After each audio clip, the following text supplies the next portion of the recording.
So we're here talking about the opioid epidemic, and I've got some really wonderful people here who are going to help educate us on some important facts for you to know for your teenager, your young adult, and as parents. So we're going to talk about how do people actually in high school start down the path of drug use.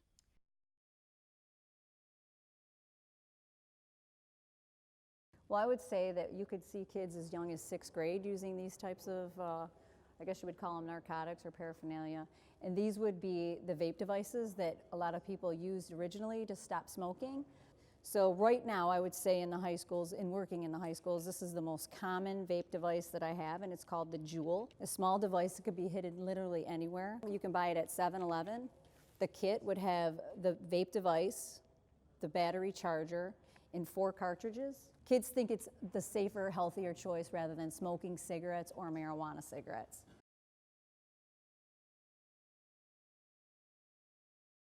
One of the most common drugs we see is marijuana, and actually is a lot stronger than it historically has been. Correct.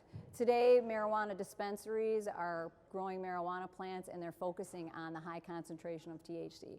So back in years before 2000s, in the 1980s and 1990s, there was still a high concentration of THC, but today you see 50 to 60% higher concentration. In addition to the plants, the oils that are being created and the edibles have a severe higher concentration. THC vapes, they have about 80 to 90% higher concentration than that of a marijuana plant. When we see that, we see a lot of people falling out and passing out from the first time that they try hitting a THC vape. So it's very dangerous.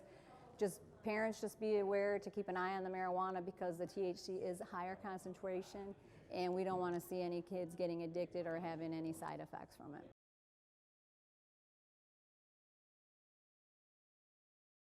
As if we haven't seen enough drugs tonight, we're now going to move on to the rave drugs. Correct.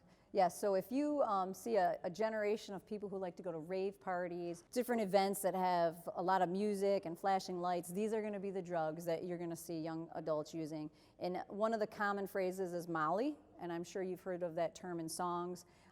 It's a form of a drug called MDMA, it's a really long word. And the other drug that's very similar to Molly that has the same drug in it is called ecstasy.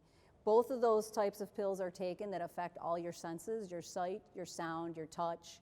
So when you go to a party and you see flashing lights, that affects their vision.